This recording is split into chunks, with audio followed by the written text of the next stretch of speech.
Welcome to our YouTube channel, Mama Chow Spicy Wonton. Um, this is episode 15, and this is about uh, China's economic growth that we witnessed. And, Mama Chow's going to provide her perspective from the 1980s to post 80s. When we, visited China, we weren't living there any longer. But when we first arrived, just for context, in Beijing, um, the GDP per capita, this is according to the World Bank, current US dollars statistics, in China as a whole, the national average was about $294. per And year. per year, per capita, per person. Yeah. By comparison, in the United States, the GDP per capita was close to 23,000.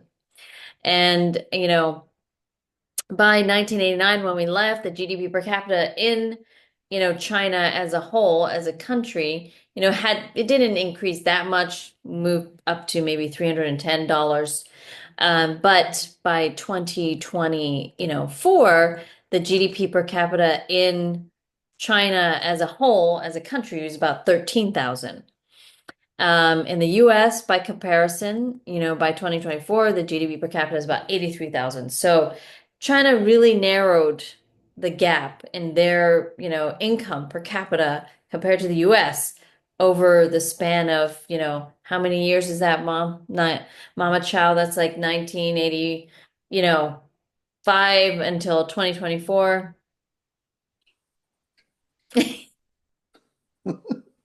Mama Chow's usually very good. 40 some year.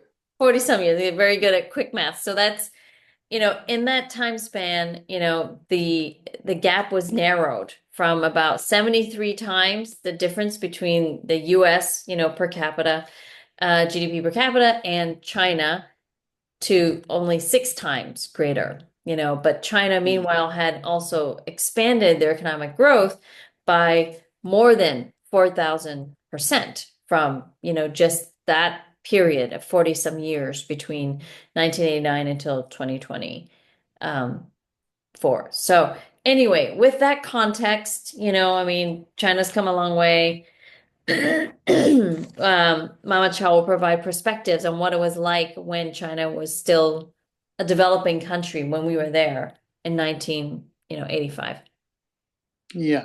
So I remember when we first arrived, it's the last few years for the local Chinese people to use rice rationing coupon.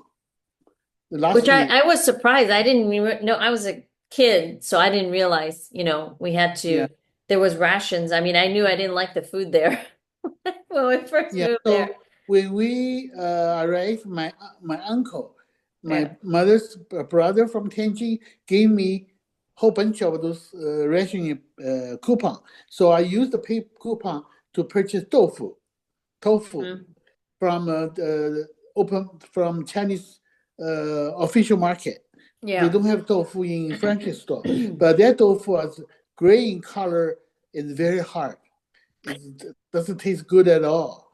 And Because a normal healthy tofu is white, right? It's like ivory yeah, white, milky. It's not gray. It's not like, doesn't look like mold. Yeah. it is, but they're still eating that. In the French store, I can get whatever I need. The rice, white rice, Mhm. imported rice, and vegetable oil. So Yeah. I go there often. Besides buying milk, I buy that for my relative. Every Right. time I see them, I will give them those stuff, basic necessity, and also small appliances in the store. And another thing is, when we first arrive, I find the price difference. Hmm. A lot of stuff is different in price. Even though you go to Forbidden City, you go to Summer Palace Yeah. to visit, you have to pay maybe more than double the entrance fee Right. for you. So this And is you, the picture of the friendship store that I'm sharing before, Mama Chow's going to talk about the price difference between yeah, locals and foreigners. it's But like that. before you do that, this is a picture of the friendship store. This is what it looked like in, 1980s. um, very kind of communist, drab looking store. But, to provide context, this is a unique store because only foreigners or those with foreign passports were allowed at the time to shop in the store. And you could bring locals in there, like local, Chinese, but they had to be accompanied by somebody who had an overseas passport. So you brought locals there, right, Mama Chow? Yeah, sometimes I bring my relative go there. Yeah. Right. Of Yeah. course, I pay for them. It's, they don't have much money. You know the income they have, right? Right. It's around 100 yuan by Yeah. then.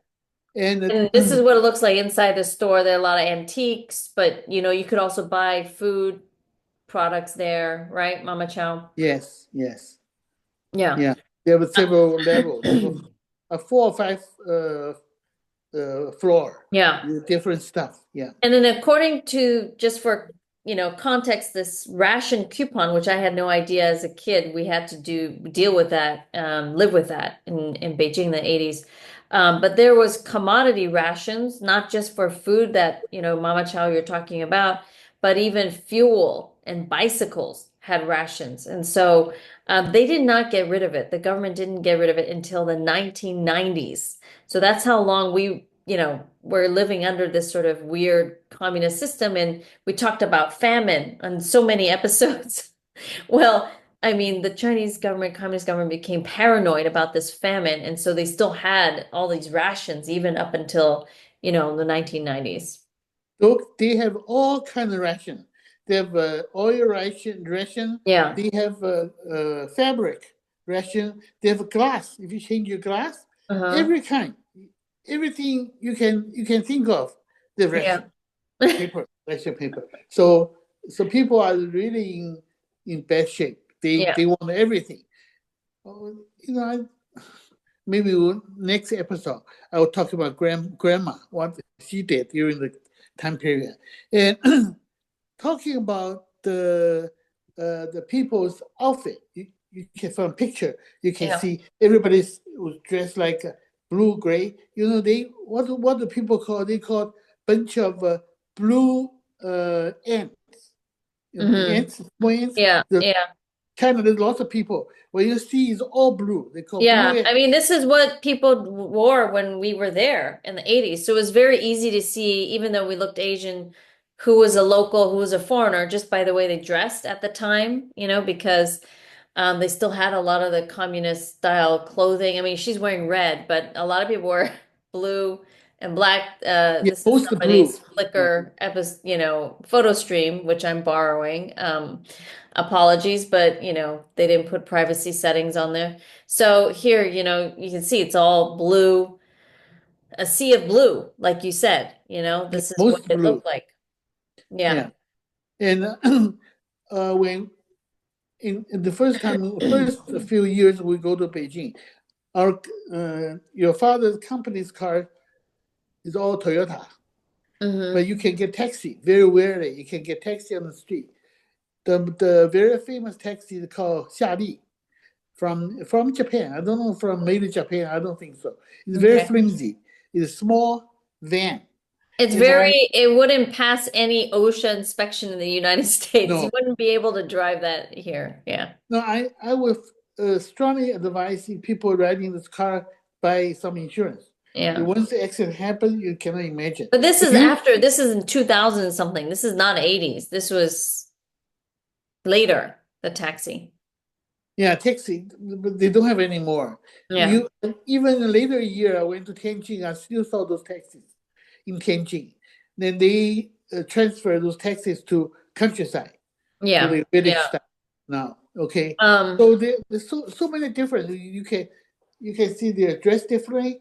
You can also see people has more smile on their face because by right. then they have freedom to sell like 个体户.